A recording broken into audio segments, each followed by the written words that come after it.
We're back with a look at the rising cases of severe Strep A infections among kids. Children's hospitals across the country are reporting that they're seeing higher infection rates than normal. Since September, 15 kids in the UK have died from strep. Joining us now to discuss is NBC News senior medical correspondent Dr. John Torres. Dr. Torres, good to have you with us. So first of all, why are we seeing such a spike in strep cases right now? Do we know what's behind this increase?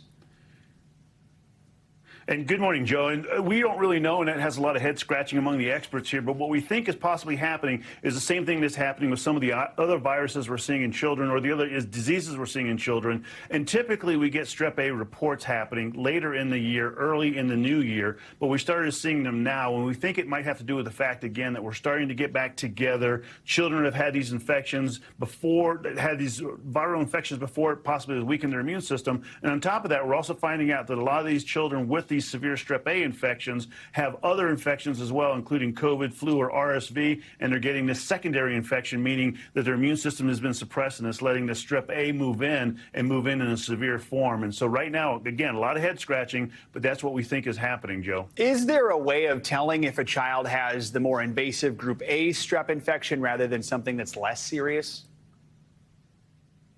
And so Strep A, first and foremost, is very common in children. They get strep throat very frequently. Adults get it as well. And that's the common thing that usually you get. If it moves invasive, which can be rare but can happen, it then starts showing other symptoms. High fevers, headaches, they start getting listless. And probably the one telltale sign are these rashes they can get. It's called a sandpaper rash, and it looks just like that. It's throughout the body, and it looks like a fine sandpapery type of rash. Or they can get what's called impetigo, which is a rash with blisters that start leaking a little bit, and then they become crusted over. Those are the biggest signs. But again, know your child. And if your child is listless, has high fevers, and especially if they start off with a sore throat, think Strep A and get them checked out, Joe. Well, let's switch gears here real quick while we have you, Dr. Torres. Yesterday, the Biden administration announced its new plan to prepare for COVID cases going up over the winter by releasing more free at-home COVID tests. How important is this? Do you think it's going to make a difference?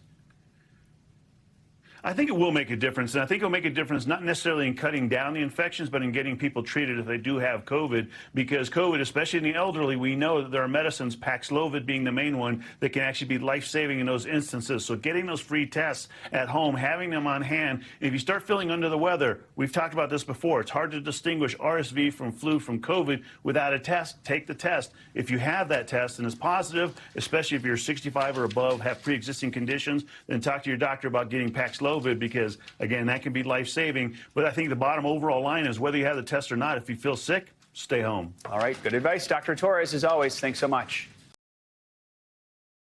Thanks for watching our YouTube channel. Follow today's top stories and breaking news by downloading the NBC News app.